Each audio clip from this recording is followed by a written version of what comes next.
Mana tanya jawab? Mana tanya jawab orang? Apa? Ada tanya jawab enggak? Hah? Ya langsung di materi dah. Biasa.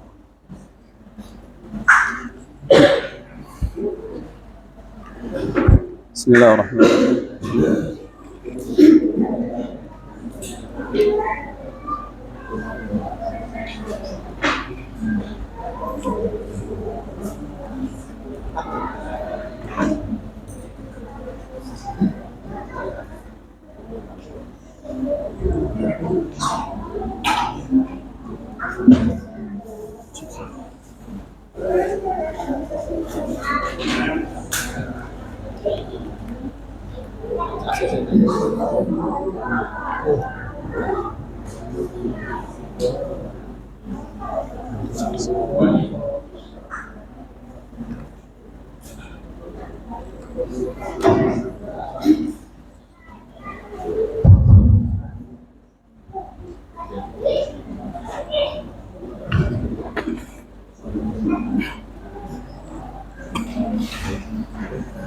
Bismillahirrahmanirrahim. Assalamualaikum warahmatullahi wabarakatuh. Alhamdulillah rabbil alamin. Wassalatu wassalamu ala asyrafil mursalin nabiyina Muhammadin wa ala alihi wa sahbihi ajma'in. Amma ba'd. Ikhwani wa akhwati fillah, rahimakumullah taala. Alhamdulillah, Allah taala mudahkan berjumpa di masjid ini, Masjid Riyadhus Shalihin, pada pengajian dengan tema kemerdekaan sebagaimana yang diminta oleh panitia, dengan tema Amr bin Ubaid Al-Qadari, seorang tokoh sesat yang pernah ada di sejarah Islam. Ayyuhal hudur rahimakumullah ta'ala. Pertama-tama mari kita mengingat bahwa setiap hari kita itu selalu memohon kepada Allah Subhanahu wa taala permintaan yang paling penting bagi kehidupan kita. Doa yang paling penting, doa yang berisi permohonan yang paling kita butuhkan, yaitu permohonan kepada jalan yang lurus. Setiap hari kita membaca ihdinas shiratal mustaqim, tunjukilah ya Allah kami ke jalan yang lurus. Sejumlah ahli tafsir menyebutkan as-shiratal mustaqim yaitu Islam atau Al-Quran atau Nabi SAW bersama dua sahabatnya, Abu Bakar Siddiq dan Umar Al-Khattab. Al-Imam Ibnu Katsir menyimpulkan setelah menyampaikan perkataan-perkataan dari ulama tafsir bahwa inti dari as-shiratal mustaqim adalah mutaba'atu Allah wa rasulihi, mengikuti Allah Ta'ala dan Rasulnya Sallallahu Alaihi Wasallam. Setiap hari kita memohon kepada Allah untuk ditunjukkan kepada Islam, tunjukkan kepada ajaran Al-Quran, dan ditunjukkan supaya kita selalu mudah mengikuti Allah Ta'ala dan Rasulnya Sallallahu Alaihi Wasallam. Kita ucapkan ini berkali-kali. Sebuah petunjuk dan taujih dari Allah Azza wa Jalla. Tidak itu saja, tatkala ayat ini dilanjutkan, maka seorang mukmin itu juga menginginkan jalan yang lebih jelas lagi. Shiratal ladzina an'amta 'alaihim, jalan orang yang sudah Engkau berikan kenikmatan kepada mereka. Ghairil maghdubi 'alaihim waladhdallin, bukan jalan orang yang dimurkai, bukan jalan orang yang sesat.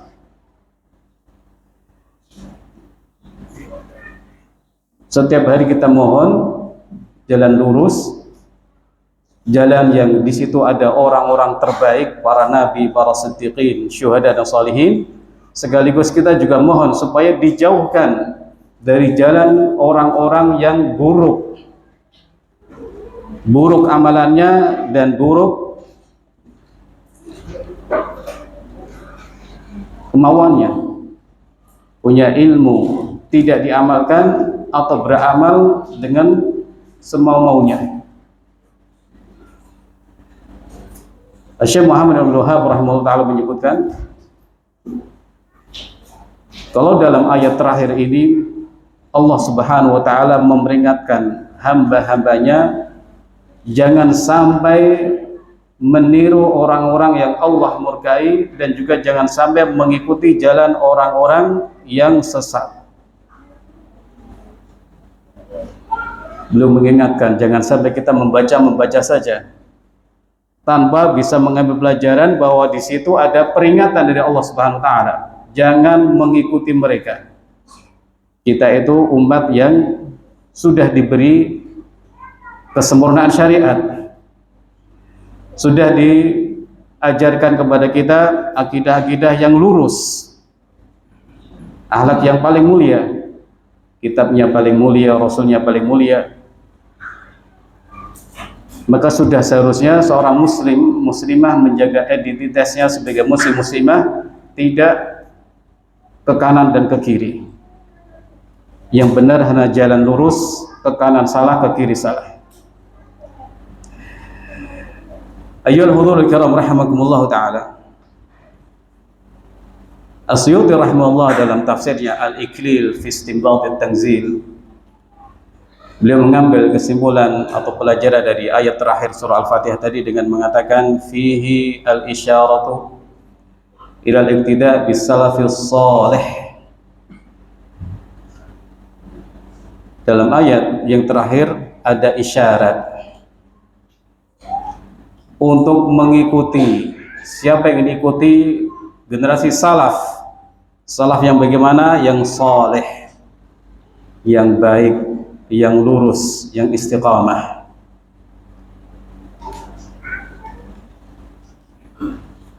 Karena tokoh yang akan dibicarakan termasuk orang dahulu, tapi bukan saleh, bukan orang baik, justru merupakan kabir Mu'tazilah, tokoh besar Mu'tazilah, dan juga mendapat gelar Al-Qadari dari Imam Az-Zahabi rahimahullah yang bermazhab akidah Qadariyah. Ayyuhal hudhurul kiram rahimakumullah, maka kita ini sudah menjadi kewajiban kita untuk tahu keburukan-keburukan agar kita menghindari, dan juga mengenal tokoh-tokoh kerusakan dan kesesatan untuk kita hindari. Sebab walaupun mereka ini misalnya sudah binasa, sudah meninggal ratusan tahun yang lalu, tapi fikrahnya masih ada di sebagian masyarakat. Diistilahkan dalam ungkapan kullu saqit laqit, setiap yang jatuh ada saja yang memukuti, walaupun itu barang yang buruk, walaupun itu pemikiran yang jelas-jelas salah, ya, ada saja yang memungut, kemudian disebarluaskan dan akhirnya menyebar di tengah masyarakat tanpa disadari bahwa itu dahulu merupakan sampah pikiran yang keluar dari tokoh seseorang yang salah dan sesat.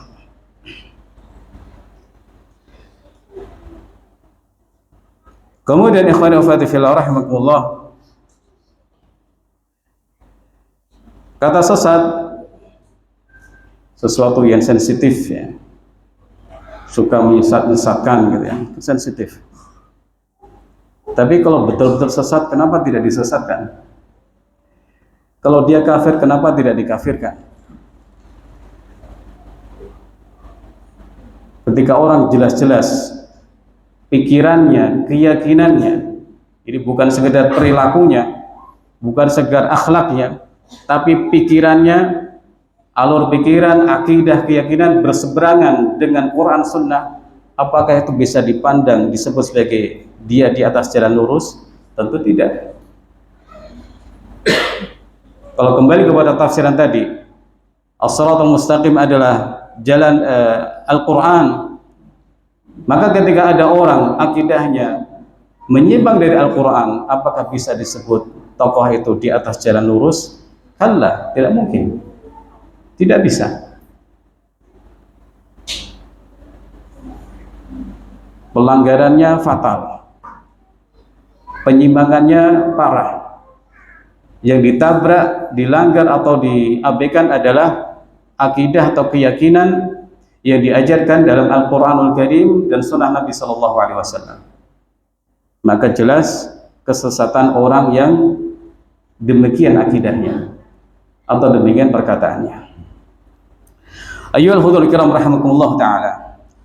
Poin lain yang ingin disampaikan sebagai muqaddimah di malam ini, pengajian spesial kemerdekaan kata Mas Andre ya,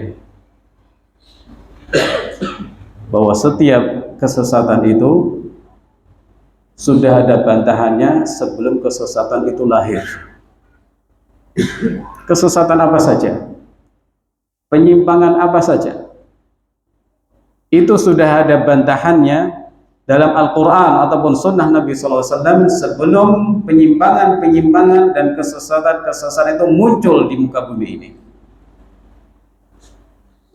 Karena Quran adalah hidayah bagi kaum muslimin, hidayah sampai kiamat. Maka yang menyeleweng-nyeleweng sudah ada bantahannya supaya umat terjaga dari kekeliruan, kesesatan dan penyimpangan. Baik. Ayyuhal hudhurul kiram rahimakumullah ta'ala. Tokoh yang sedang dibicarakan ini tokoh yang besar tapi dalam kesesatan. Tokoh terkenal tapi dengan keburukan. Amr ibn Ubaid Al-Qadari. Demikian Al-Imam Zahabi menulis namanya dalam Syiar A'lam Nubala. Amr bin Ubaid Al-Qadari. Amr bin Ubaid Al-Qadari, orang yang mengadopsi akidah Qadariyah, yang menolak takdir. Qadariyah bukan yang menetapkan takdir, tapi yang menolak takdir. Lahir tahun 80 Hijriah, meninggal tahun 144 Hijriah. Sudah dikenal sejak dahulu berguru kepada beberapa ulama sunnah. Syekhu Ahlul Basrah Al-Hasan Al-Basri rahimahullah ta'ala menjadi salah satu gurunya. Demikian juga Imam Abul Aliyah Rafi' bin Mihran jadi salah satu gurunya. Termasuk juga Imam Abu Qilabah Al-Jarmi menjadi salah satu gurunya. Seseorang ketika memiliki guru-guru yang lurus, itu sebuah anugerah besar, akan mengantarkan dia untuk memperoleh penanaman akidah yang lurus dan benar. Mari kita ingat cerita seorang ulama bernama Yusuf bin Asbat rahimahullah. Kana abi qadariyan, bapakku qadariyah, penganut paham qadariyah. Wa amami, dan paman-pamanku sepertinya Khawarij, saya agak lupa. Wa anqadani Allahu bis-Sauri, dan Allah Subhanahu wa taala menyelamatkan aku dengan Imam Sufyan Ats-Tsauri rahimahullah taala. Keberkahan guru yang lurus akidahnya. Jadi memang kita itu dituntut untuk mencari guru yang lurus akidahnya, seorang muslim, rabbani, sunni, salafi, supaya menemukan pada diri kita akidah lurus Ahlussunnah wal Jamaah yang sumbernya Quran, sunnah dan ijma' para sahabat radhiyallahu anhu ajma'in.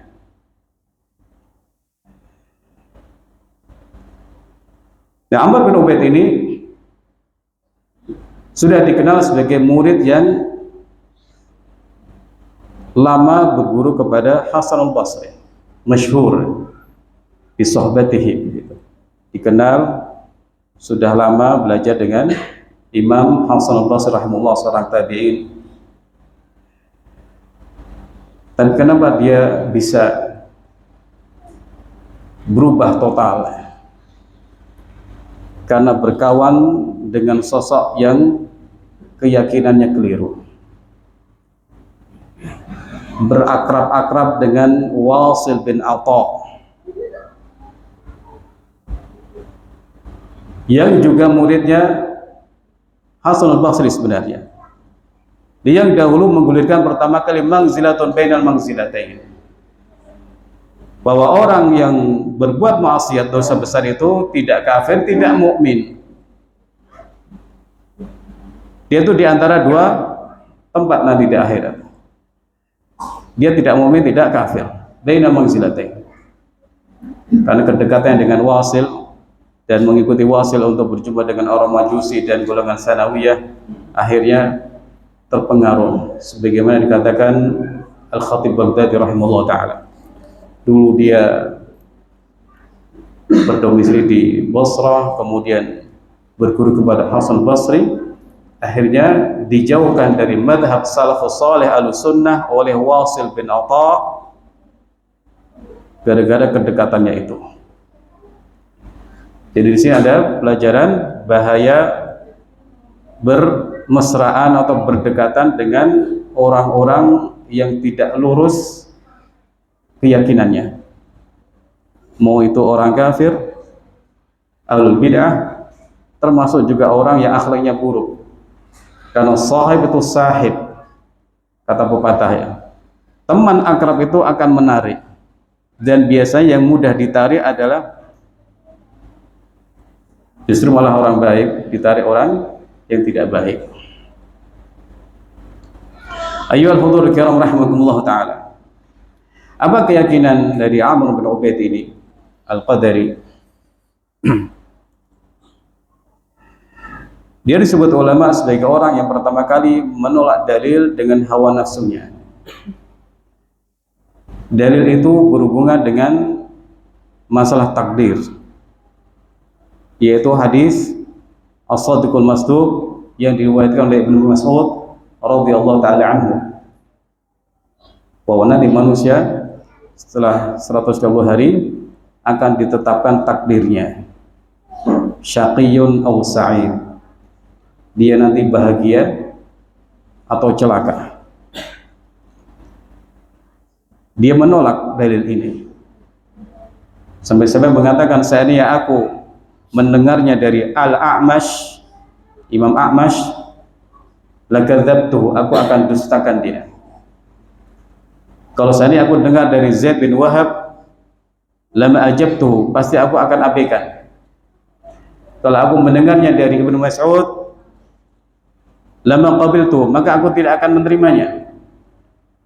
Kalau aku mendengarnya Rasul sallallahu alaihi wasallam, la raddatu, pasti akan aku tolak. Ini perkataan yang kata Imam Nukatsir ini kufur.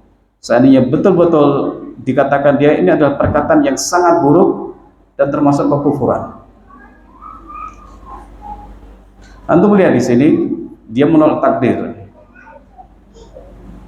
Bahwa segala sesuatu sudah Allah takdirkan, termasuk nasib-nasib manusia itu, bahagia di akhirat atau celaka di akhirat kelak. Menurut Mu'tazilah, menurut dia dan orang-orang yang seperti dia, ini tidak adil. Kok sudah ditetapkan sebagai orang yang sengsara, padahal dia masih belum lahir. Dia pun juga menolak tabbat yada abil abi wa tabb. Jadi sudah ditakdir sejak dulu, berarti ya itu kezaliman. Ikhwani wa fillah rahimakumullah ta'ala. Ini di antara perkataan atau pernyataan Amr bin Ubaid Al-Qadari, suatu akidah yang jelas-jelas menyimpang, suatu akidah yang jelas-jelas sesat ya. Dan ada lagi perkataan-perkataan dia, kalau dia Mu'tazilah ya berarti mengatakan Quran itu makhluk ya. Manusia itu menciptakan perbuatannya sendiri, keburukan bukan dari Allah Subhanahu wa ta'ala. Termasuk juga nanti menolak sifat-sifat Allah ta'ala. Jadi Mu'tazilah itu punya usulul khamsah ya, punya 5 pilar. Yang pertama tauhid, tapi punya makna sendiri tauhid yang menurut mereka ya.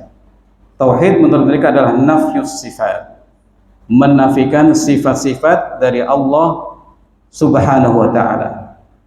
Mengapa kata mereka kalau sifat-sifat ditetapkan bagi Allah taala berarti nanti akan menyerupai makhluk, dan Allah tidak boleh menyerupai makhluk. Ini tindakan yang salah juga. Yang paling tahu tentang Allah adalah Allah taala. Yang paling tahu tentang Allah taala Nabi sallallahu alaihi wasallam. Allah sudah menyebutkan sifat-sifat bagi zatnya, demikian juga Nabi sallallahu alaihi wasallam sudah menyebutkan sifat-sifat bagi zatnya. Di ayat yang lain Allah pun sudah menyampaikan laisa kamitsli syai' wa huwas samiul basir. Tidak ada sesuatu yang serupa dengan Allah Subhanahu wa taala, dan dia Allah itu sami' basir, maha mendengar lagi maha melihat. Ada catatan yang bagus sekali dari Syekh Muhammad Al-Amin Syinqiti dalam Adwa'ul Bayan ketika beliau menyebut, menafsirkan atau menjelaskan ayat wa huwas samiul basir. Kenapa tidak sebut wa huwal alim misalnya atau yang lain ya? Karena penglihat, mendengar dan melihat itu ada pada kebanyakan makhluk. Tapi kalau berilmu tidak mesti ada pada semua makhluk. Wa huwas samiul basir. Allah maha mendengar, Allah maha melihat. Dua sifat yang dikatakan Syekh Muhammad Al-Amin Syinqiti ada pada kebanyakan makhluk.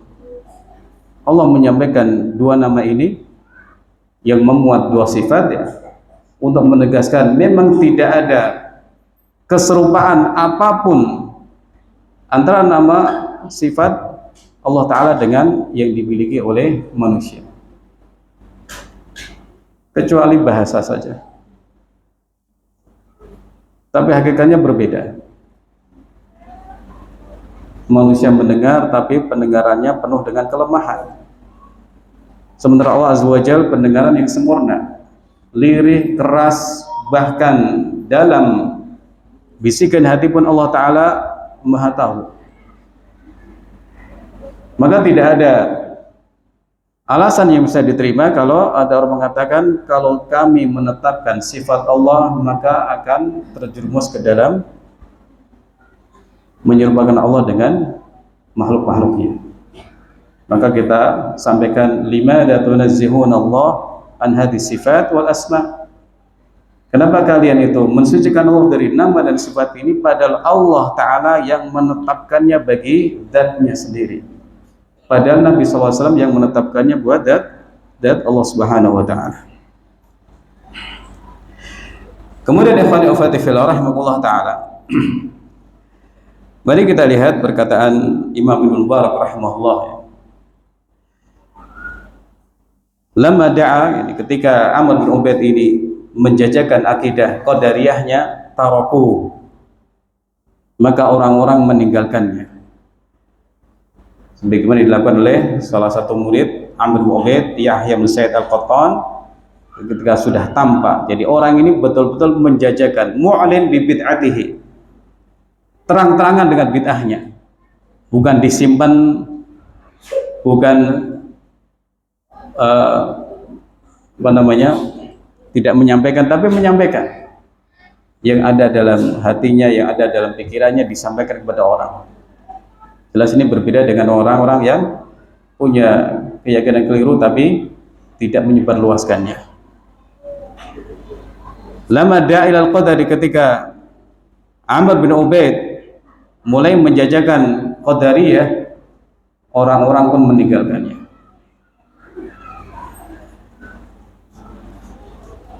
Para ulama sejarah sudah berkomentar miring tentang Amr bin Ubaid ini. Tadi sudah disebutkan kalau Amr bin Ubaid, kata Imam Dhahabi, dia adalah Al-Qadari, akidahnya Qadariyah, Kabirul Mu'tazilah, tokoh besar Mu'tazilah. Bahkan sebagian ulama lain menyebutkan dia tokoh nomor 2 dalam Mu'tazilah. Yang pertama Wasil bin Atha, dia nomor 2-nya. tangan kiri atau tangan kanannya Wasil bin Atha. Sementara Imam Ibnu Katsir rahimahullah menyebutkan Amr bin Ubaid itu Syekhul Qadariyah wal Mu'tazilah. Dia adalah guru atau tokoh Qadariyah dan Mu'tazilah.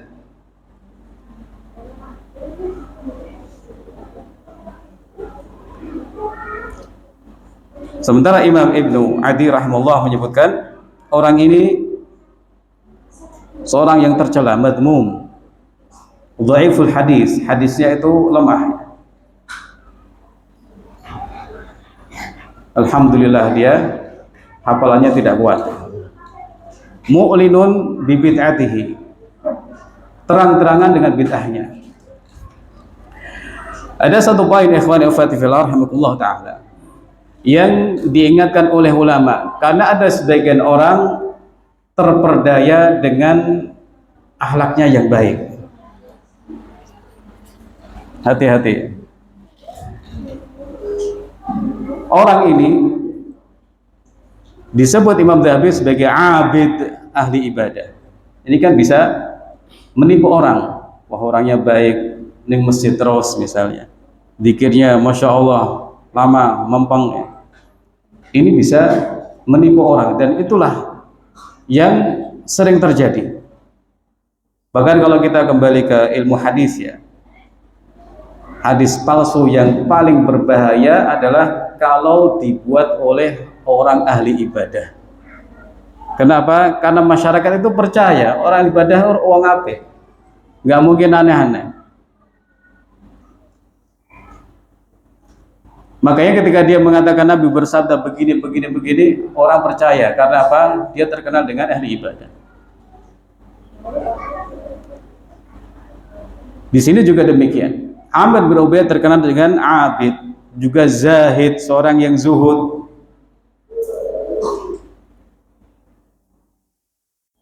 Juga dikenal sebagai orang yang tulus ketika baca Quran. Sehingga penguasa bernama Abu Ja'far al-Mansur terperdaya. Di orang-orang yang lain dikasih uang mau menerima, dia menolak. Sehingga Imam Dzahabi berkomentar, iktarra bizuhdihi wa ikhlasihi wa aghfala an bid'atihi. Jadi penguasa ini tertipu, terperdaya dengan zuhudnya, terperdaya dengan ketulusannya, tidak mau menerima hadiah dari penguasa.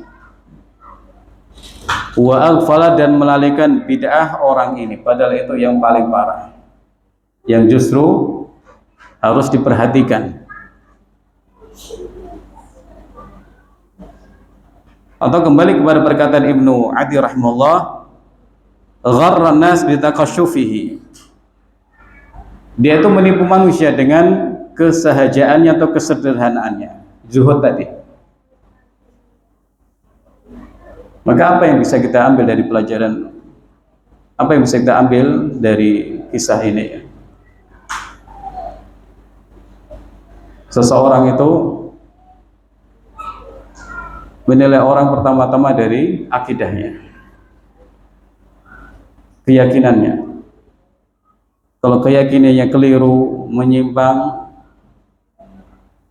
ya sudah, tidak perlu ditoleh lagi. Karena ini yang paling inti, masalah iman kepada Allah Ta'ala, masalah tauhid, masalah yang berhubungan dengan akidah. Ini perkara-perkara inti yang hendaknya menjadi timbangan seseorang dalam menilai orang lain atau menjadikan dia sebagai guru. Akhlak yang baik tidak bisa membantu, tidak bisa menutupi keburukannya dalam akidah. Dia berakhlak baik kepada orang lain, tapi berakhlak buruk kepada Al-Quran dan Sunnah ya. Firman Allah yang hak, sabda Nabi yang hak, dia abaikan dengan akalnya, dengan hawa nafsunya. Karena segala sesuatu kalau itu menabrak Al-Quran Sunnah, itu hakikatnya adalah hawa nafsu. Karena itu ahlul bidah disebut ahlul ahwa, orang-orang yang memperturutkan hawa nafsu sebenarnya. Kita tidak bicara tentang nafsu syahwat atau terhadap dunia, tapi bicara tentang orang-orang yang mengutamakan akalnya daripada dalil-dalil naqli. Al-Quran turun dengan kebenaran, Nabi SAW diutus dengan kebenaran, tapi orang kemudian mengatakan nanti dulu, nanti dulu. Kalau dalam masalah halal haram saja tidak boleh, apalagi dalam masalah keyakinan yang orang tidak akan mungkin tahu kecuali melalui berita yang hak dari Allah Ta'ala dan Rasulnya Sallallahu Alaihi Wasallam. Masalah akidah tidak ada orang yang bisa tahu kecuali kalau dapat berita dari Allah Subhanahu Wa Ta'ala. Manusia tidak pernah melihat Allah, juga tidak ada yang serupa dengan Allah. Maka satu-satunya cara untuk mengenal Allah Subhanahu Wa Ta'ala adalah melalui tariqatu as-sam'i, jalan mendengar berita yang hak yang datang dari Allah Subhanahu Wa Ta'ala dan Rasulnya Muhammad Sallallahu Alaihi Wasallam. Ayyuhal hudurul kiram rahimakumullah ta'ala, kalau sudah jelas orang ini adalah orang sesat, maka harus dijauhi. Dijauhi pikirannya, disampaikan kepada orang bahwa orang ini tidak benar. Yang aneh, justru ada orang mengaku Ahlus Sunnah wal Jamaah tapi menjadikan nama Amr bin Ubaid sebagai salah satu orang yang ada dalam sanad keilmuannya. Saya ulangi. Jadi ada orang menulis, kami Ahlus Sunnah wal Jamaah. Ini rentetan sanadnya. Fulan sampai secara ringkas ada dua nama orang tadi, Amr bin Ubaid dan Wasil bin Atta, tapi ngaku Ahlus Sunnah wal Jamaah. Kifada? Tidak bisa. Dia jelas Mu'tazili, atau lebih parah dari dia Qadariyah. Kau bisa dicantumkan dalam silsilah sanad keilmuan orang yang mengaku sebagai Ahlus Sunnah wal Jamaah. Kalau antum mau tahu beritanya, nanti saya WA.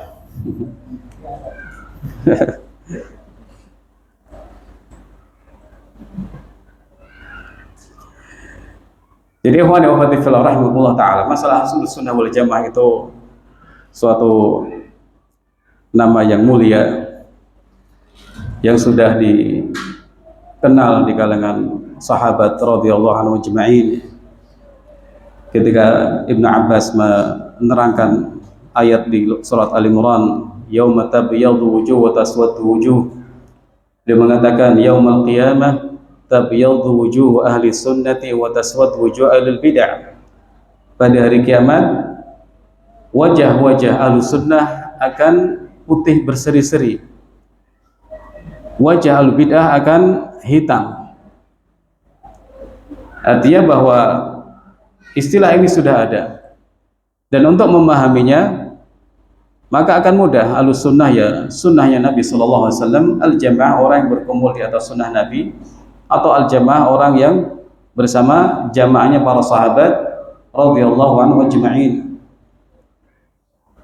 Karena Nabi SAW mengatakan jamaah orang yang selamat adalah, golongan selamat adalah ma'ana alaihil yaum wa ashabi, orang yang mengikuti aku dan yang dipegangi oleh para sahabatku. Nah, buku-buku akidah Ahlussunnah wal Jamaah sudah banyak sekali, misalnya karya Imam Ahmad bin Hanbal Ushulus Sunnah, atau karya Imam Al-Humaydi yang judulnya sama Ushulus Sunnah, atau karya Imam Al-Muzani.